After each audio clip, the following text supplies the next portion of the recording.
एक तरफ अमेरिका भारत पर टैरिफ का पहाड़ खड़ा कर रहा है, दूसरी तरफ चीन अपनी चालें चल रहा है। लेकिन इन सब से बेखबर भारत ने अफगानिस्तान के लिए एक ऐसा दांव चल दिया है कि चीन और रूस तो हैरान हैं ही, पाकिस्तान की तो नींदें ही उड़ गई हैं।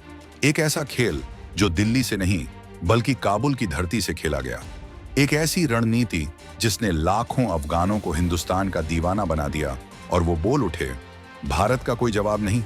ये बात केवल मदद की नहीं बल्कि जियोपॉलिटिकल शतरंज की उस बिसात की है जहां भारत ने एक ही चाल में अपने सबसे बड़े दुश्मन को शह भी दी और मात भी। तो दोस्तों, आखिर जब पूरी दुनिया पाकिस्तान के रास्ते अफगानिस्तान में घुसने की कोशिश करती है, तो भारत ने ऐसा कौन सा खुफिया रास्ता खोला कि पाकिस्तान देखता रह गया और भारत का सामान सीधे काबुल पहुंच गया? बेदर्द पाकिस्तान ने जब भारत के लिए जमीनी और हवाई दोनों रास्ते बंद कर दिए, तो भारत ने काबुल से ही ऐसा कौन सा मार्मिक खेल कर डाला कि लाखों अफगान भारत के नाम के नारे लगाने लगे? आखिर भारत ने अफगानिस्तान को राहत सामग्री काबुल से क्यों भेजी, दिल्ली से क्यों नहीं? मोदी की वो कौन सी रणनीति थी जिसने एक झटके में अफगानों का दिल जीत लिया और पाकिस्तान को उसी के घर में बेनकाब कर दिया? अफगानिस्तान में भारत ऐसा क्या कर रहा है कि अमेरिका, रूस और चीन भी हैरान हैं? पाकिस्तान इस पूरे खेल से अब पूरी तरह से आउट क्यों हो गया है? भारत की मदद से बाग बाग हुआ अफगानिस्तान अपना विदेश मंत्री दिल्ली भेजने को तैयार था, लेकिन पाकिस्तान ने ऐसी क्या टांग अड़ा दी? अफगानिस्तान पर यह जियोपॉलिटिकल गेम आखिर है क्या? तो दोस्तों, हुआ यह है कि 31 अगस्त को अफगानिस्तान के पूर्वी हिस्से में 6.0 की तीव्रता का जलजला आया। सैकड़ाएं जानें चली गईं, हजारों घर मिट्टी में मिल गए, बच्चे, बूढ़े, औरतें सब खुले आसमान के नीचे आ गए। एक ऐसा देश जो पहले से ही अंदरूनी कलह और भुखमरी से जूझ रहा था, उस पर यह कुदरत का कहर टूट पड़ा। तालिबान की सरकार ने दुनिया से मदद की गुहार लगाई। कई देश सोचने में लगे थे कि मदद करें या न करें, कैसे करें, किसके हाथ में दें। लेकिन एक देश था जिसे सोचने की जरूरत नहीं थी। वो देश है हिंदुस्तान। हमारे प्रधानमंत्री मोदी ने फौरन ऐलान किया, भारत अफगानिस्तान के लोगों को हर मुमकिन मदद देने के लिए तैयार है। ये सिर्फ एक बयान नहीं था, ये एक वादा था। एक बड़े भाई का अपने छोटे मुसीबत में फंसे भाई से किया गया वादा। लेकिन दोस्तों, कहानी इतनी सीधी नहीं है। यहीं से शुरू होता है असली जियोपॉलिटिकल ड्रामा। भारत ने फौरन 21 टन राहत सामग्री तैयार की। इसमें टेंट थे, कंबल थे, दवाइयां थीं, पानी साफ करने की मशीनें थीं, जनरेटर थे, यानी वो हर चीज जो जिंदगी बचाने के लिए जरूरी थी।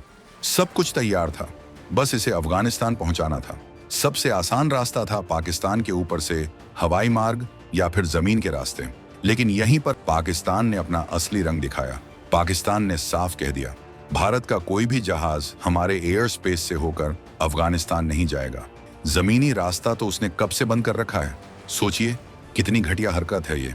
एक तरफ लोग मर रहे हैं, बच्चे बिलख रहे हैं, और दूसरी तरफ पाकिस्तान अपनी दुश्मनी निभाने में लगा था।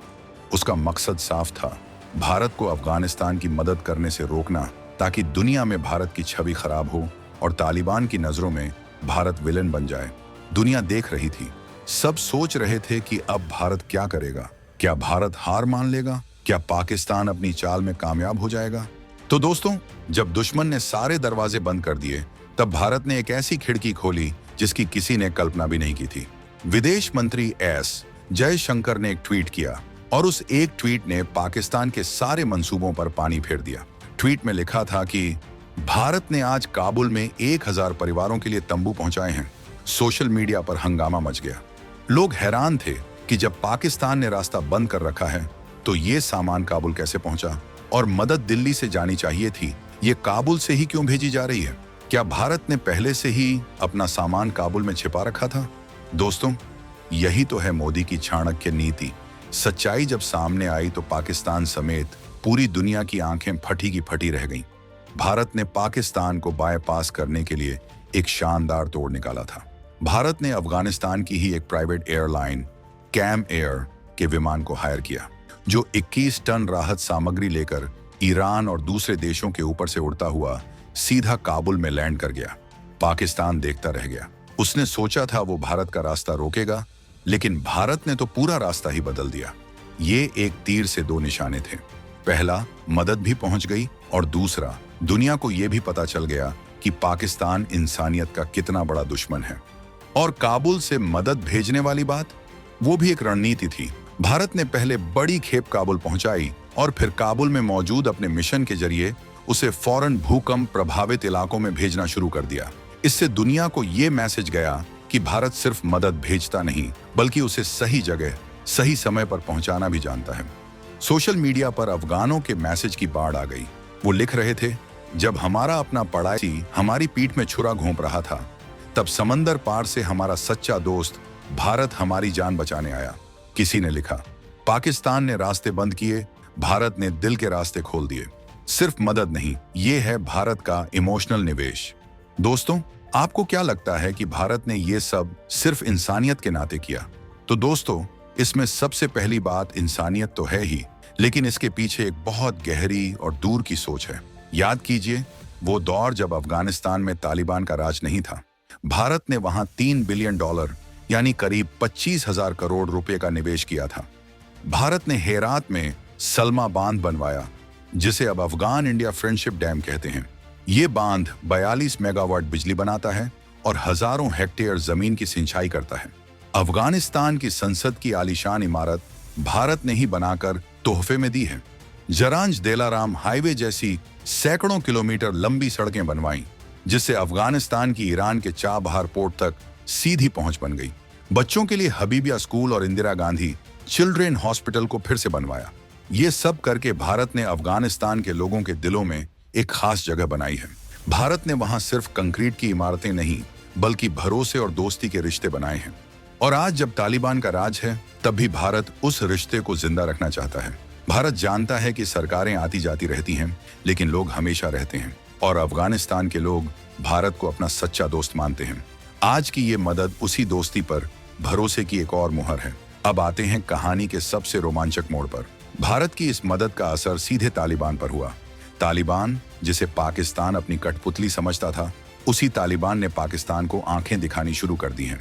तालिबान के संस्थापक मुल्ला उमर के बेटे और आज के रक्षा मंत्री मुल्ला मोहम्मद याकूब ने बीबीसी को एक इंटरव्यू दिया। इस इंटरव्यू में उसने पाकिस्तान को जमकर लताड़ा। याकूब ने कहा, पाकिस्तान अपनी नाकामी का ठीकरा हमारे सिर पर फोड़ना बंद करे। अगर पाकिस्तान के अंदर हमले हो रहे हैं तो ये उनकी सुरक्षा की नाकामी है, हमारी नहीं। ये पाकिस्तान के मुंह पर करारा तमाचा था। जिस तालिबान को उसने पाला पोसा, आज वही उसे आईना दिखा रहा है। तालिबान अब समझ चुका है कि पाकिस्तान सिर्फ अपना मतलब देखता है, जबकि भारत वो देश है जो मुश्किल वक्त में बिना किसी शर्त के साथ खड़ा होता है। भारत और तालिबान के बीच नजदीकियां इतनी बढ़ रही थीं कि अफगानिस्तान के विदेश मंत्री आमिर खान मुत्तकी भारत आने की तैयारी कर रहे थे। सोचिए, अगर ये दौरा हो जाता तो ये तालिबान के सत्ता में आने के बाद किसी भी अफगान मंत्री का पहला भारत दौरा होता। ये पाकिस्तान के लिए किसी सदमे से कम नहीं होता, लेकिन अचानक ये दौरा रद्द कर दिया गया। दोस्तों, पहले वजह बताई गई कि आमिर खान मुत्तकी का नाम संयुक्त राष्ट्र सुरक्षा परिषद UNSC की पाबंदियों की लिस्ट में है और उसे यात्रा के लिए छूट नहीं मिली। लेकिन सवाल ये है कि ये छूट किसने नहीं दी? कौन से देश हैं जो नहीं चाहते कि भारत और अफगानिस्तान करीब आए? क्या इसके पीछे चीन का हाथ है, जो पाकिस्तान का सदाबहार दोस्त है, या फिर अमेरिका, जो खुद अफगानिस्तान से निकल चुका है और अब वहां भारत के बढ़ते प्रभाव को देखकर असहज हो रहा है? तो दोस्तों, इसके लिए पाकिस्तान ने बड़ी फील्डिंग की कि कैसे भी अफगानिस्तान भारत के करीब नहीं आ पाए। खैर, इस यात्रा से भारत पर उतना फर्क नहीं पड़ता। उससे कहीं ज्यादा बड़ा जियोपॉलिटिकल गेम भारत जीत चुका है। भारत एक तरफ अफगानिस्तान के लोगों का दिल जीत रहा है, तो दूसरी ओर पाकिस्तान को उससे दूर करने में कामयाब रहा है। आज की तारीख में सच्चाई ये है कि भारत ने अफगानिस्तान के मामले में पाकिस्तान को पूरी तरह से पटखनी दे दी है। भारत ने साबित कर दिया कि उसे अफगानिस्तान तक पहुंचने के लिए पाकिस्तान की जरूरत नहीं है। भारत ने तालिबान के भीतर भी एक भरोसा कायम किया है कि भारत एक भरोसेमंद साथी है। भारत ने अफगानिस्तान के आम लोगों के दिलों में अपनी जगह और भी मजबूत कर ली है, और भारत आज एक ऐसे देश के रूप में उभरा है जो कभी खुद अनाज के लिए दूसरे देशों पर निर्भर था, और आज दुनिया भर में, चाहे वो अफगानिस्तान हो, म्यांमार हो या बांग्लादेश, मुश्किल में फंसे लोगों का पेट भर रहा है। ये है नए भारत की ताकत। ये वो भारत है जो किसी के रोकने से नहीं रुकता। ये वो भारत है जो दोस्ती भी निभाना जानता है और दुश्मन को उसकी औकात दिखाना भी। जब नेपाल में भूकंप आया तो भारत सबसे पहले पहुंचा। जब श्रीलंका में सुनामी आई तो भारत ने मदद का हाथ बढ़ाया। जब पूरी दुनिया कोविड से लड़ रही थी तो भारत ने वैक्सीन मैत्री से जानें बचाई। ये भारत की पहचान है और इसी पहचान से आज दुनिया हैरान और परेशान है। भारत की इस दरिया दिली और इस दमदार कूटनीति पर आप क्या सोचते हैं? क्या आपको एक ऐसे देश का नागरिक होने पर गर्व है जो मुश्किल वक्त में दुश्मनी भूलकर सिर्फ इंसानियत को सबसे ऊपर रखता है? पाकिस्तान की इस हरकत पर आपकी क्या राय है? कमेंट बॉक्स में अपनी राष्ट्रवादी आवाज बुलंद कीजिए।